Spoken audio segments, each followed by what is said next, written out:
A brand wanted to sponsor us for a video, and it was a weird amount of money. It was a strange This strange man insisted that we flew to Switzerland just to hang out with him, and then he tried to get us to do cocaine in the bathroom. He tried and didn't, Mum, if you're watching. I said, no thank you, I don't want any of that, I'm going to go Phil went, I'm going to go find a Give me a blank check. We actually said, thanks, but no thanks. Just left. I'm going to go look at some scenery in my right mind. Sorry, jet lag, bye. And then that was it, I took the money and ran. Dan is so annoying with coincidences. I'm like, it's a message from the universe, and Dan's like, no, it's just a thing that's happened, and if it wasn't a coincidence, but Phil's like, this is such an amazing coincidence, therefore it must be something special, and I'm like, no, the universe is very big and random, things can happen. If something interesting happens, then it's just a coincidence, and that's interesting. There's a guy I know called Sam, I don't know him that well, he's a surfer. I have met him 3 times at 3 different airports. Like, just randomly. One in Orlando, one in London, and one somewhere like Spain. And I say that that is just very random, and it's just funny and cool that something so random happened. I think that's destiny that me and Sam need to team up and save the universe. You don't need bullshit to get you excited about the universe. Can you not just be thrilled by statistical improbabilities? No, it's insane, Like, the idea that you and this guy would both end up at an airport several times over several years... It's just insane. ...is a very small number, and that's what's thrilling about I see him one more time in an airport, I'm going to go on some kind of mission. My parents had a cuckoo clock, right? And it was really creepy, and it went off every hour, and you could hear it throughout the whole house. What? And how did it go every off? Hour, what noise did it make? It just went cuckoo. But it's something that I got so used to, I didn't even think about it anymore. Yeah, so I could just sleep through it. But now I'm like, how did I sleep through that? Yes. And then me and my brother used to go to that place called the Devil's Stone, where we're not allowed, and our parents were just like, yeah, whatever. I'm not here for any more Phil's childhood stories. Explore the hills. Stuff. No, it was true. Nothing you've ever said is true. The f did I think this was a good idea? Was to go upstairs into the offices, find a room that no one would use until they came into work, and hide under a table. I then got chairs and tucked them around the desk, thinking that people wouldn't see me. I actually did this. Yes, Dan, you're a chameleon, totally invisible there, well done. And I had a nap. I have no idea what I was thinking. Now, the thing was, I kind of overslept. So at about 9 AM, when people came into work, someone came in the room. Try to put yourself in this person's shoes. You walk in, turn on the lights, and there is a teenager curled up in a ball, asleep under a table. I was actually awake, but I was thinking that if I didn't move or make a sound, he might not see me. The 20 seconds of silence as this guy just stood there staring at me pretending to sleep were horrific. He then bolts out of the room and I hear him shout, "Get over here, quickly! There's someone asleep under a table!" What? So I run out of the room and some serious spy went down. A whole platoon of people, including the manager of the entire store, busts into the room and I'm just around the corner like... A series of ninja-like encounters that I thought I could have never achieved followed.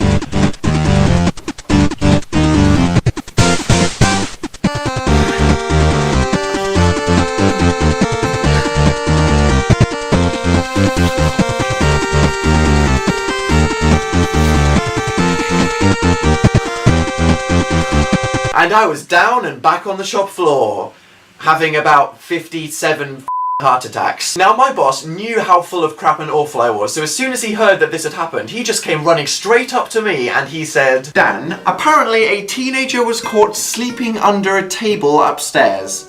Was this you?" Uh-oh. Thankfully, however, my elderly companion Gladys was there to completely clear my name. What? No, Gladys, we've been together all morning, haven't we? Oh, yeah. I think so. Yeah. Home free! Your first scenario is you fall asleep under a desk at work. Okay. Fuck off. Because you're so tired and someone walks in and finds you and says they're going to go tell the manager. Okay, right. I don't know what you're talking about. Did you and your friends ever break into an abandoned building? Yeah, we did a couple of sneaky things. It's like you hop over a fence and then in hindsight you're like, I could have died. Yeah. So me and my friends went in a barn and then we went into one of the rooms and it just said hell on the wall and then we all screamed and ran out. And I got home. How old were you? I was about 9. And you just went in a bar. Yeah, and some hell. Some edgy teen had just gone, hell! And then you walked in as a kid. I was like, ah! And then I refused to sleep by myself for about a week and I had to sleep on my brother's bunk bed. It was the first night of university and I'd just met all these new people in halls and I was feeling really anxious about this whole new crazy situation. So I got a glass of water, ready to go to bed, went to sleep, and then I woke up in the middle of the night. I can't remember what dream I was having, but I woke up having thrown a pint of water all over my bed. I don't know. I don't know why. I don't know what I was thinking. Imagine if I had a university roommate and they just woke up to me going, meh, in the middle of the night. That would have freaked them out. Or even worse, they'd have been asleep and I'd have been like, welcome, just throwing a pint of water into their face. That would not have been a good way to make friends. Yeah, go on, you tell it dramatically. I was like, okay, we're going to make a salad. We're going to do it. We're not going to get a takeaway. This was before this one. Stop exposing me. This was before Deliveroo days. I was like, I know how to make a salad. I can do it. I just don't have a lettuce. So, Dan, can you go get a lettuce, please? So he goes to the shop. He comes back with a cabbage. A massive raw cabbage. Oh. And Phil's expecting a freshly washed iceberg lettuce ready to make a salad with, and I just give him this raw cabbage the size of a pumpkin. And he's like, do you know... Who are you? What are you good for? Oh man. Do you know what this is? Yeah, we didn't have a cabbage salad. I think we just had some toast instead. We didn't have a raw cabbage salad. I once threw one into my friend's foot when I was 8. You threw a dart. Not on purpose. Into your friend's foot. It bounced off a kitchen mug and then went blump right into a foot. And it stayed in the foot? Yeah, she made me pull it out. Once I did throw a spade at him. I didn't realise spades had a sharp edge, okay? I thought I could just throw the spade. Anyway, it hit him in the leg and really hurt him and I felt terrible. And that was almost a murderous situation. So yeah, don't throw spades at your brother when you're 7. I wake up to the loudest noise I have ever heard. Really weird music is blasting at an incredibly loud volume in my house at 2 a.m. It has really heavy bass, it is shaking the walls. It feels like there is a nightclub inside my pillow. 3/4 asleep, I just jump out of bed, and for some reason I'm then on the floor, on all fours, like a confused newborn cow, not sure how to stand up. Do you know in horror films when the killer plays loud music in the house, or like the mum in Gremlins going down the stairs? I was feeling genuinely scared. So I guess it's time to meet my maker. So I go in the office, and there I see the Apple HomePod is just playing on its own at 100% volume. What? Why? How? What? So I walk in the room with my hands over my elbows. My hands over my elbows. Yeah, that's what I did. And turn it off using my elbow. And I'm just like, what the F? How does a HomePod just switch itself on, playing music I've never heard before at 2 a.m? I cannot comprehend what is happening. Then I remember the doorbell that detected something wasn't there, and my mind reaches one conclusion. There is a ghost. I get back into bed, but I'm not sleeping now. I'm just sat there with my eyes frozen open, waiting for Casper to tickle my ear. Well, I was tempted to get out my ghost hunting equipment. I was just too tired. So I actually said out loud, look, if I was like, if there is a ghost, I'm too tired to deal with this right now. Can we hang out in the daytime hours? Otherwise, I'm going to turn into a zombie and join you in the afterlife. Are there any ghosts around here? No. Green. All right, we're fine. I calm my mind down, try to drift off back to sleep, and this is when it happened. I hear a noise in the room with me. It's kind of like scraping, like fingernails on a wall. I'm fully leaving my body at this point. I'm pooping out of my eyes. I am seeing God. I am actually terrified. I'm sat up in bed, like, is it time to die? And then I see it. A huge grey shadow moves down the curtain in the corner of the room. And then I'm going through a lot of emotions. Is this the ghost? But ghosts aren't real. But I'm literally looking at a ghost. Thankfully, bugs that size don't exist in England, so what is it? What is it? At this point, I'm so tired. If it is a ghost, I'm ready to march into the corner of the room and kick Casper's ass until I pull back the curtains. And then I see it. The ghost that has been terrorizing me. Although it's not a ghost. It is a mouse that is sat in the corner of the room and making direct eye contact with me. Just like this. It's a flipping mouse when the mouse suddenly decides I'm a threat. So it runs up the curtain like Spider Mouse, and when it gets to torso height, it decides the safest next option is to jump directly onto my chest. It climbs up my t-shirt onto my shoulder and then does a bloody parkour flip back onto the curtain and runs up onto the top of the curtain rail. At this point you might think I'm screaming and crying, but no, I'm just stood there like a tree as a mouse is doing a Mario level on my body. And I just think, why? Why is this happening? Why is it 4 a.m.?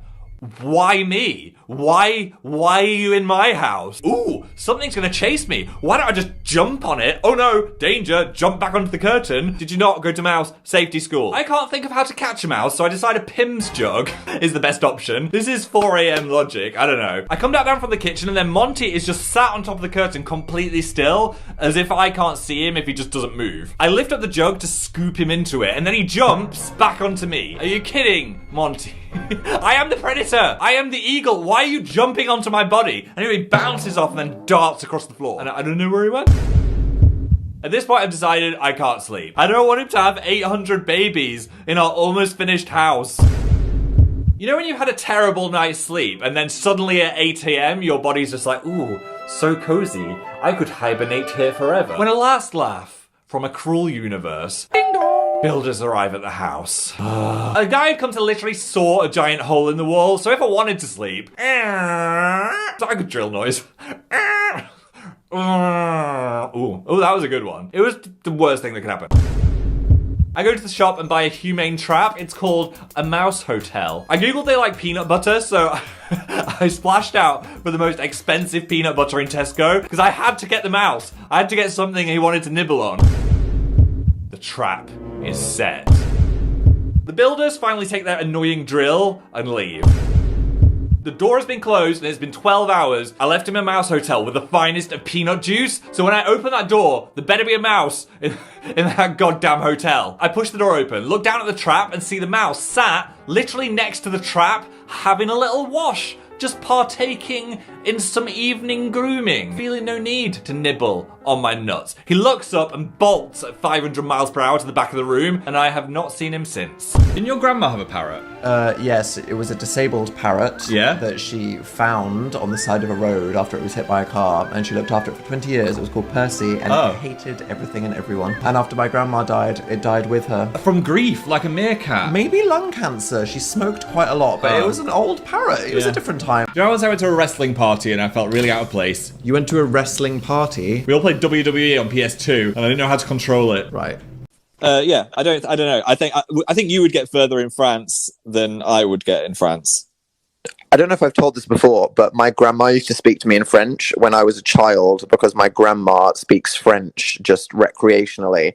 And because she spoke to me a lot in French from the age of like 0 to 5, apparently when I was 5, I spoke almost quite fluent conversational basic French. And we went on a holiday to France and I would just go around talking to people and like ordering things in bakeries. But then my grandma just stopped for some effing reason. And I didn't learn any French again until I was 12 in school. And I forgot all of it. Oh, what? You could have been so cool with your If you had French. a child that just randomly knew a load of French because your grandma was talking at it for 5 years, why would you just stop doing that? Imagine how interesting I could have been. I could have been interesting, Phil. You could have been Daniel with 2 L's. So many body parts. My auntie had that pierced. What's that called? Did she actually? She did. Handskin. Your aunt? Yeah. Auntie Sandra. Handskin. Are you remembering I this might have right? dreamt it. I'll have to ask my mum. But she's She asleep now. might have dreamt it. Do you understand how infuriating it is to have a conversation with Phil on any given day? Should I pierce my eyebrow? You can give it to me. Yeah. I set fire to our last oven gloves, so I bought these. What the? Is that? Are they supposed to be oven gloves? Well, they're oven gloves, but you can also cosplay as a purple duck. Do you know we got in big trouble because we searched pegs on the school computer? And I'm not going to say what came up, but there was a lot of pegs attached to her. I feel like that was a recent term, but I guess it's not. No, it was different. Evergreen. It was different kind of pegs. It was clothes pegs. On the nipples. On someone's things. Oh God! Yeah. I can't imagine that being comfortable in any scenario. And they switched off our computer. They were like, "Get out!" And we were like, "We just searched for pegs. We're doing." Phil, why were you searching for pegs? Because we were doing a graphics project. We had to draw a freaking peg. So you just searched pegs? Yeah. I mean, they can't think you're searching pegs because you're trying to look at pegged locker graffiti. No. Anyway, sorry. We're in the zone. We're in a horrible environment and we're scared. We're not talking about pegs. I'm good at a triple jump, you know. You're good at something? I was 4th best in the school. How many people tried? 7. Shut up. We all had to do it once, but then I got back to the final 7. Oh, okay. And I was in top 4. And was that just because you were long? Yes. Yeah, okay. Top 3 got to go to inter-school sports. Oh dear. Yeah. Play the spoons. My grandma actually used to play the spoons. She did. Shut up did, about I your promise. What didn't your grandma do? She had glory holes. She was an got icon. The spoons out. She had a whole language in her head and we didn't know what it was. That was a whole thing. What? She did. She made up her own language? No, she just had this sentence. She was like, I had this dream about this language and I don't know where it's come from. And then she would say it to us and then we were trying to find out what it was. Why do I feel like your grandma was the main character of the world and now there's just things that'll never get resolved? I know. Come on. Phil. What? Phil the Goody Two Shoes. Phil's got this brand. He's the amazing Phil. He never swears. But I know what you did in Prague. No, my mum is watching this. Mum, you can't watch this anymore. Oh, no, Phil. Stop. Keep watching, Mum. It's right there. No, okay, fine, you can say it, but I'm going to clarify. Phil went on a messy night out in Prague. He got very drunk until 3 a.m. He got with a girl and he smoked a cigarette! Oh my god. No, this is the thing. Right, the girl... Phil! The fact that Apologise! The fact that I was... to your mother! You have amounted to nothing. Your whole brand has just fucking imploded because you didn't want to lose a little game. The fact... You didn't want to lose a little game. The fact that I was activity area. kissing a girl shows that no one I gives was a fuck. in a strange headspace. She put it in my mouth, the cigarette, and I didn't realise what was happening until my friend came over and was like, Phil, what are you doing? And I was like, what? I didn't know she put that in my mouth. And then that's the only ever time I've done it, and I feel bad. I've got the guilt.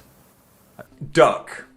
There's lots of ducks at my university, but no, I'm talking about, duck. Because when I worked at the stationery store, let's call it Mobbu Smach Hith, someone threw a chocolate orange at my head, and I didn't duck, and it hit me in the face. So when you see that chocolatey orange coming towards your face, have some more reflexes, and you'll thank me for that. Was there anything innocuous that scared you as a kid that wasn't actually that scary? I was scared by the KFC man's face, because, wait, do you know his bow tie? Yeah. I always thought that was his arms and his legs, and then he was just like a giant head on this tiny little body. That's fucked up. You know, have a shower, whatever I need to do. I didn't realise that our shower door faces a mirror in the bathroom, which faces a mirror in the hallway. Which reflects completely at the right angle. The red pixel mirror? Completely at the right angle to Dan's Zoom screen. So... No one. Let's just disclaim it. No one saw anything apart from me, and I yelped to let Phil have a moment. Phil I didn't realize the door, thinking this hallway is safe. It's around 2 corners, but Phil came out in a towel, and we made eye contact. Okay, in the mirrors, and then we had this moment, and I was just like, "Oh." Yeah. What a complete nightmare of physics! How did that happen? Hell, what in the frickety frack refraction was going on with this bouncing of steamy mirrors, hallway funhouse mirrors, pixely mirrors, and my webcam? I don't even know. Don't know. We were so far apart. And then you just had this moment where you were like, I'm not safe. I thought I was safe. I thought I was safe. The problem was I didn't have a full bath towel. I forgot. So I just was using a hand towel, which didn't fully cover my butt. So it was a real moment of panic when I noticed about 4 important people on Dan's screen. I was like, oh my God. People could have seen things. They could have seen things. I don't remember how I justified the yell, but no one got mentally scarred because the moment I saw your head coming out of the door, I just shrieked. Yeah. I think everyone was like, oh, Dan, he's just weird like that. You know what I mean? It's just a random hiccup. Maybe I do have personal beef with Josh Hutcherson. Why? Oh yeah. The piss incident. The piss. Right. Wait, going back, do you think people know what the piss incident with Josh Hutcherson was?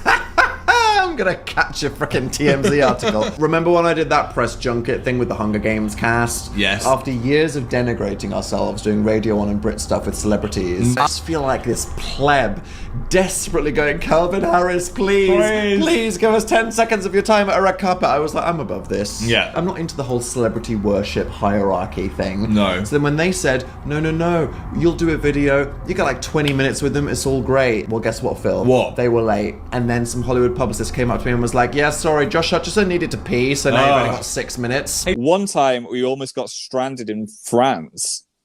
What are you on about? When did you get stranded in France? It was some European country. I don't remember. I just remember that we lost the keys and we almost had to like figure out how to get back, and it was just awful. But then they turned out to be in a secret pocket in your bag.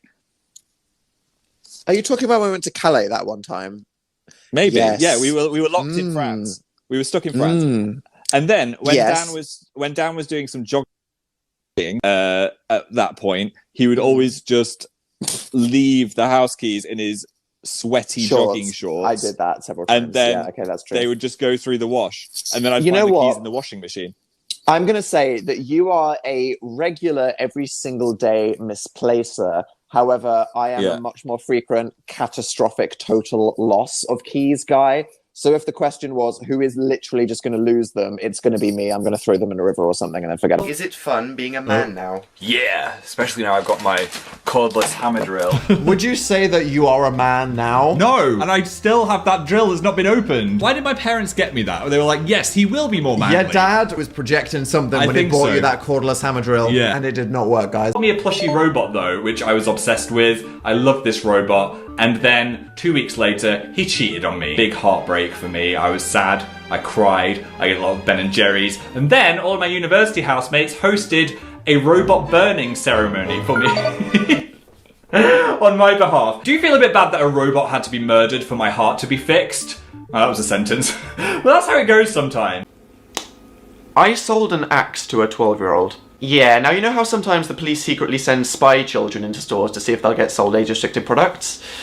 Well, that happened. I was just sitting there in the checkout, staring into space, praying to be euthanized as soon as possible, when a kid who honestly looked about 10 and was so dorky and innocent looking he could have been like a Sunday school action figure, just plonked this hench fire axe on my checkout and said, "Can I buy this?" And I immediately thought, oh, it's one of those trading standard spy children. And here's the thing, even though I knew what he was doing and no one was watching me and I had no reason at all, I was so socially awkward that I just said, that'll be $12.99, please. And then he just looked at me like, dude, I'm a spy, don't do it. I'd already accepted my fate. So yeah, then the police came and I got shouted at and bleh. See, what I told everybody was that I thought that the woman standing behind him in the queue was his mum, so I thought they were together and oops. But no, the truth is I got fired for being awkward. I feel like I'm gonna replace all my feelings with prom, because last time I tried to slow dance with a girl and my legs were really wide. I was like this. Oh god. To undo your wide leg slow dance trauma. Also, you went to prom with a cardboard cutout of Sarah Michelle Gellar. Look.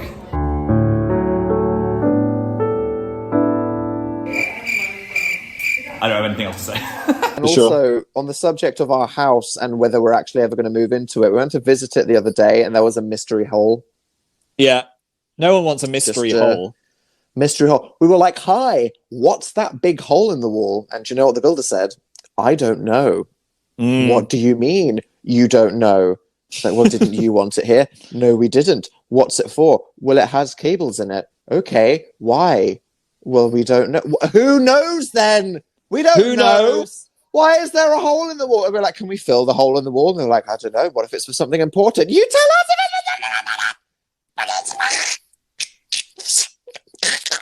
us. So, yeah, free glory hole, I guess. Yeah. Maybe do you know my grandma used to call... Ooh, what's this segue? No, she used to call like a little area in her house where she stores all her stuff, a little glory hole. What? That's what she said. Anyway, Okay, that must be the actual innocent definition. No, I think that's the what it gays is. ruined, just like everything else in society. So well done, Anyway, to grandma. And anyway, this is why we need homophobia. She said it when we were in the dining room and we were all sat around at the dinner table, and she was like, "Oh, What did she say? She said, "I've just been filling up my glory hole," and me and my brother, we spat our drinks out. Oh, we were like, jeez! And my mum was like, "What are you saying?" I was like, "Never mind." Oh, God. Yeah. Oh, anyway. Jesus. So If welcome to. No, you go on. I was just going to say, if you are in the dark as much as my grandma, just don't look it up. You're fine. It's all good. Thank you. So welcome to Relocating Roommates with Dan and Phil. Remember when we first moved to London and someone graffitied our door and they thought it was because we were in a gang? We lived on a high street, and then someone just tagged the door, and then our neighbour was like, "Is this because you moved in?" I was like, yeah. What is this? What you're bringing to the next? I was like, yeah. Look at me and Phil. Like we're bringing like gang rivals to London. Of course, typical. It's probably one of you.